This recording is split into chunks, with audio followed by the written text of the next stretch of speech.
Estás escuchando Audioartículos, el podcast del Centro de Estudios de Derecho Penal de la Universidad de Talca, dedicado a la difusión de investigación jurídica de relevancia. El análisis de hoy se centra en el artículo El delito de administración desleal, un sistema de deslealtad o de riesgo de daño patrimonial. Este trabajo ha sido desarrollado por el profesor Gonzalo García Palominos, académico de la Universidad de los Andes.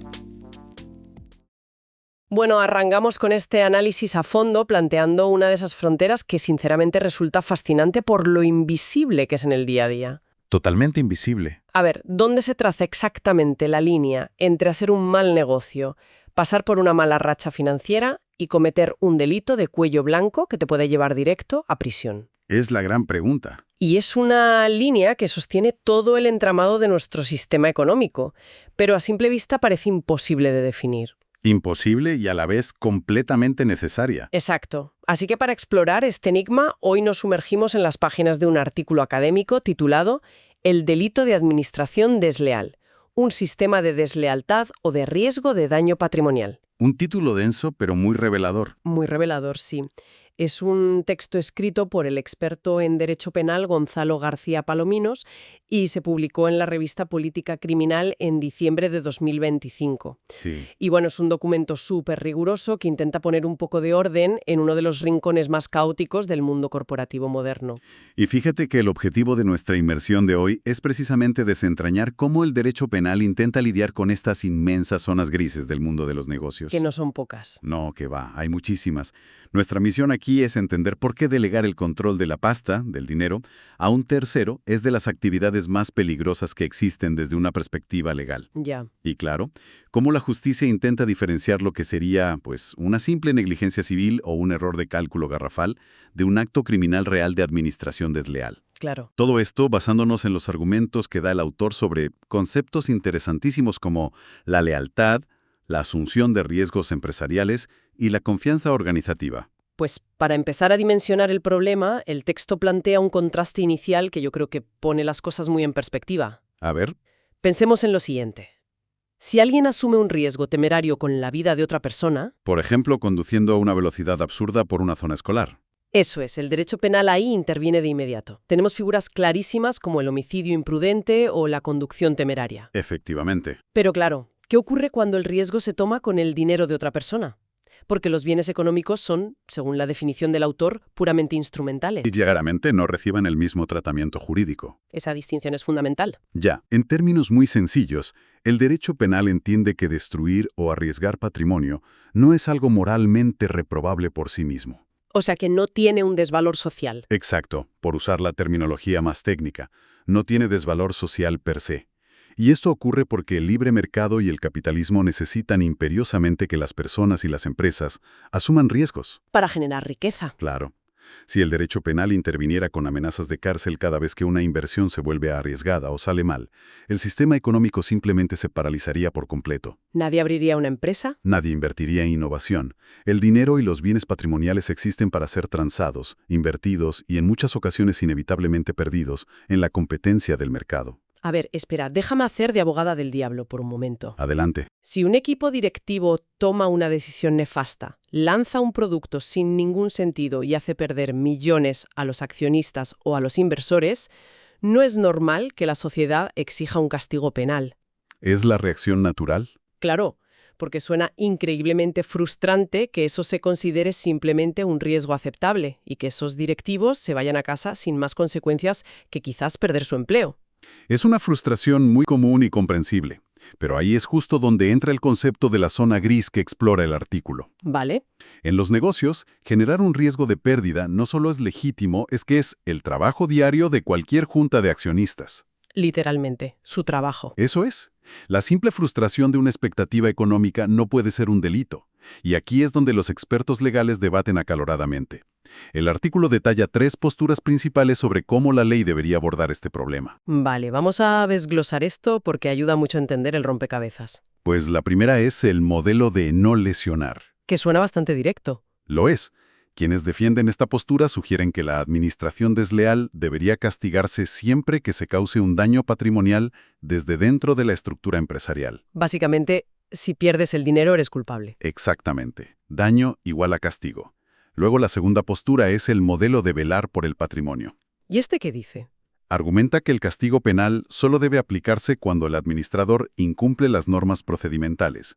Por ejemplo, si no encargó los estudios de mercado obligatorios antes de lanzar ese producto que fracasó estrepitosamente. Entiendo los dos primeros modelos, pero me da la sensación, y corrígeme si me equivoco, de que ambos tienen fallos enormes en la práctica. Los tienen. Porque castigar por cualquier pérdida económica parece excesivo y paralizaría la economía. Pero castigar solo por saltarse un trámite burocrático parece súper insuficiente para atrapar a los verdaderos estafadores. Se queda muy corto, sí. Entonces, ¿qué alternativa propone el autor del texto? Pues él argumenta a favor de una tercera postura que es muchísimo más precisa. Sostiene que el delito no debe basarse en el simple hecho de que se haya perdido dinero, ni tampoco en saltarse un procedimiento. ¿Sino en qué? Defiende que lo que realmente debe castigarse es una infracción cualificada y profunda del deber de lealtad. Ah, la lealtad. Eso es. En otras palabras, la ley debería perseguir la deslealtad evidente y malintencionada, no la simple incompetencia de un mal gestor o la mala suerte en los mercados. Y claro, para entender a fondo qué significa esa deslealtad, primero hay que comprender cómo se relaciona la gente económicamente. Fundamental. El artículo, de hecho, dedica una sección a clasificar las relaciones comerciales y divide el panorama en relaciones horizontales y relaciones verticales asimétricas. Una distinción clave. Las horizontales yo creo que son bastante intuitivas. Alguien vende un coche y otra persona lo compra. Cada parte busca su propio interés egoísta. Claro, yo quiero mi coche y tú quieres mi dinero. Exacto. Y si en esa transacción el vendedor miente sobre el estado del motor para sacar más dinero, el derecho penal lo tiene clarísimo. Es una estafa mediante engaño. Sin duda. Las dos partes, digamos, que están al mismo nivel y el delito consiste en usar la mentira para manipular la voluntad del otro. Pero si pasamos al otro lado, a las relaciones verticales asimétricas, nos encontramos con un escenario completamente distinto. Y este es el verdadero núcleo de este análisis. Aquí la cosa se complica. Bastante. Aquí existe un desequilibrio fundamental desde el minuto cero. Una de las partes asume un riesgo enorme al ceder el control legal y práctico de sus bienes a un tercero para intentar alcanzar un objetivo económico. Cedes el control. Sí. El artículo clasifica minuciosamente estas relaciones asimétricas, pero hay dos categorías que chocan de frente y explican perfectamente el problema, que son el grupo 4 y el grupo 3. Pongamos ejemplos del mundo real para esos grupos, porque creo que la diferencia es la clave de todo. Venga. El grupo 4 se define como mera tenencia. Es el equivalente a ir a una tienda y alquilar un equipo de sonido para una fiesta. O prestarle el cortacésped al vecino. Totalmente. Se entrega el control físico del objeto, sí, pero la única obligación legal y real que tiene quien lo recibe es devolverlo en las mismas condiciones. No hay una fusión de intereses económicos. Claro. El vecino no tiene la obligación de hacer que el patrimonio del dueño del cortacésped crezca ni nada parecido. Exactamente.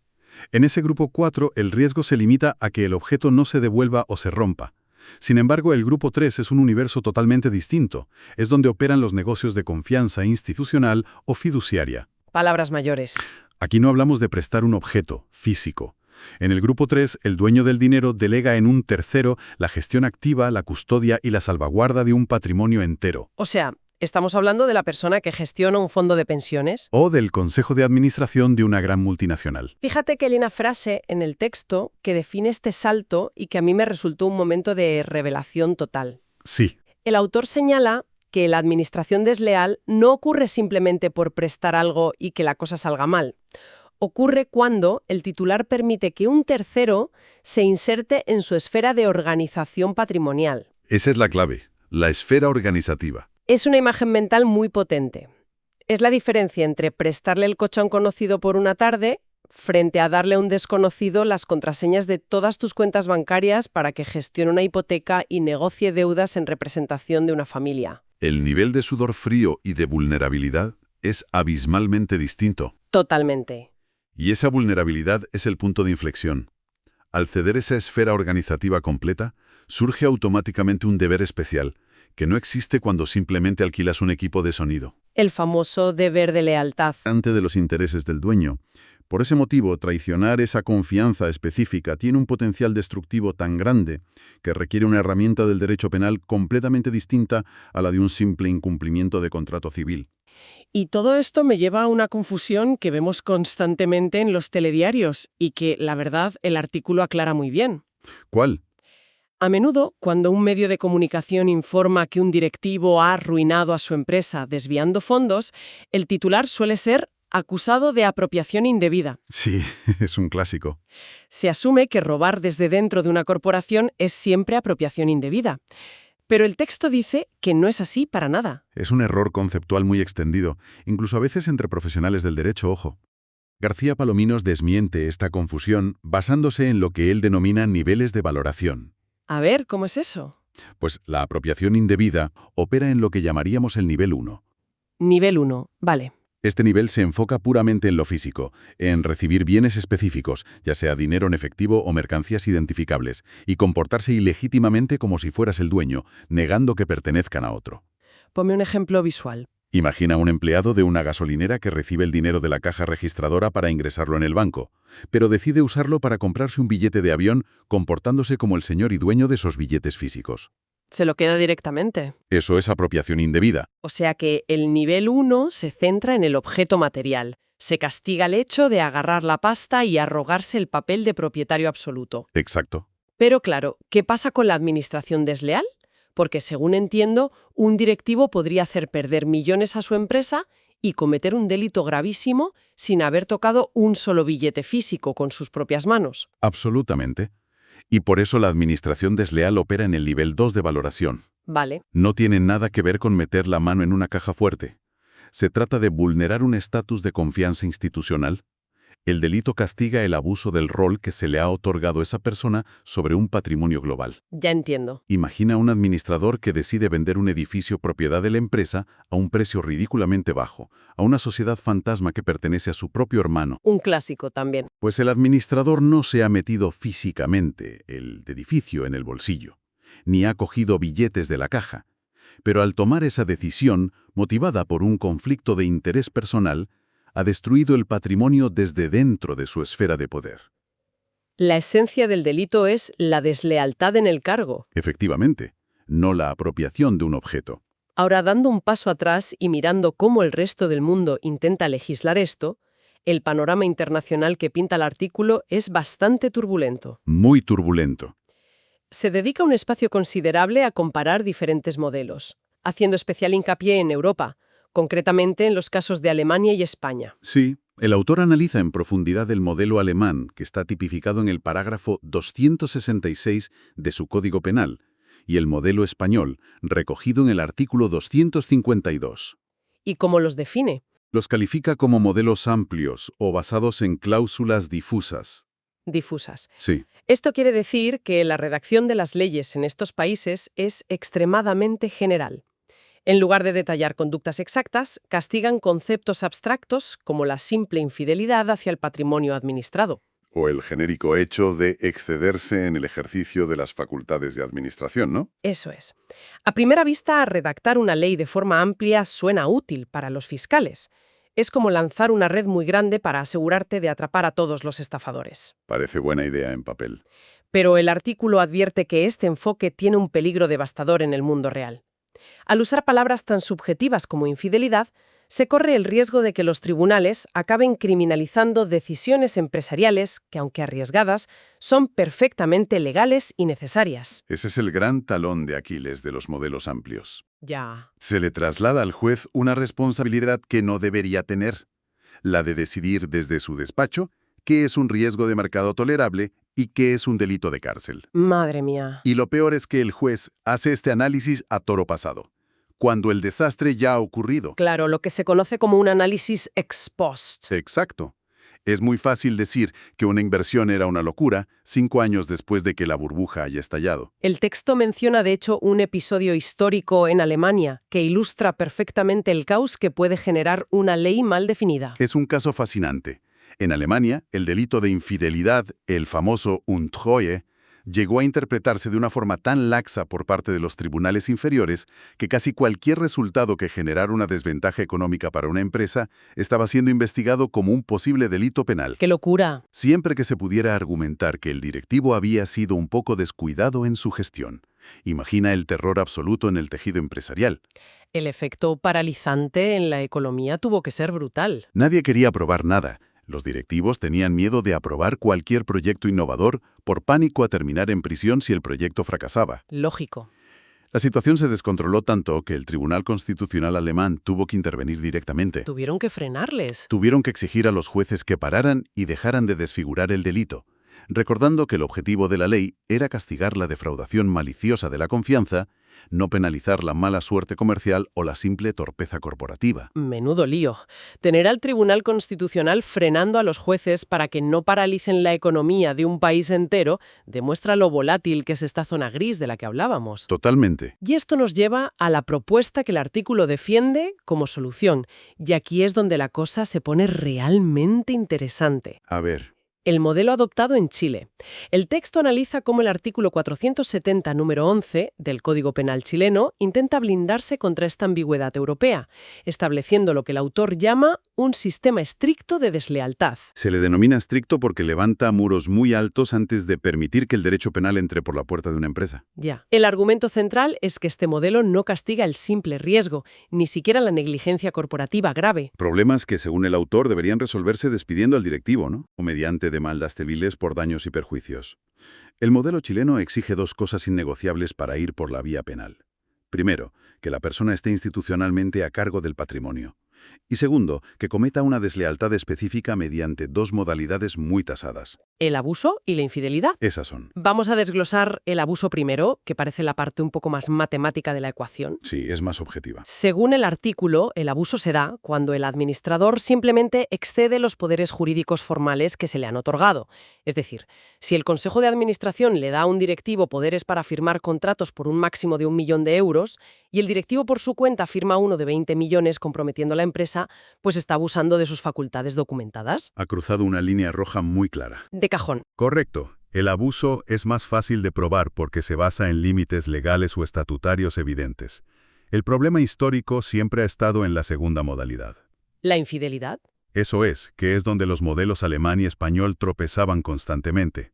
Pero aquí es donde el legislador chileno introduce una pieza clave para evitar que los jueces tengan que andar adivinando las intenciones empresariales. ¿Y cuál es esa pieza? Todo gira en torno a la inclusión de un adverbio que cambia por completo las reglas del juego. La palabra manifiestamente. Manifiestamente. Sí. Parece un detalle menor de redacción, pero el autor argumenta que es el pilar que sostiene todo el sistema.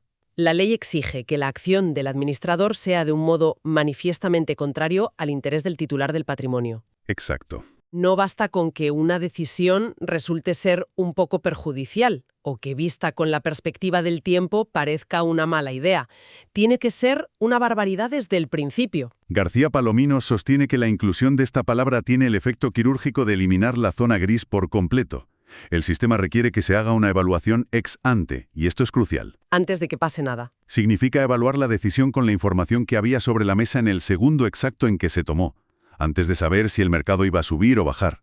Para que sea delito, la acción tiene que ser grosera, ostensible e innegablemente desleal desde ese mismo momento inicial. Es como decir que cualquier observador externo que viera los documentos en ese preciso instante diría, oye, esto no es una estrategia de mercado, esto es un saqueo. Tal cual. Volviendo al ejemplo de antes, si un directivo decide invertir los fondos de contingencia de su empresa en una sociedad en paraísos fiscales controlada por su cuñado, sin actividad real ni garantías, eso es manifiestamente contrario a la empresa desde el segundo cero. ¿Y tanto? No importa si después, por un milagro, la sociedad del cuñado diera beneficios. La deslealtad evidente en el momento de la decisión es lo que constituye el delito. Exacto.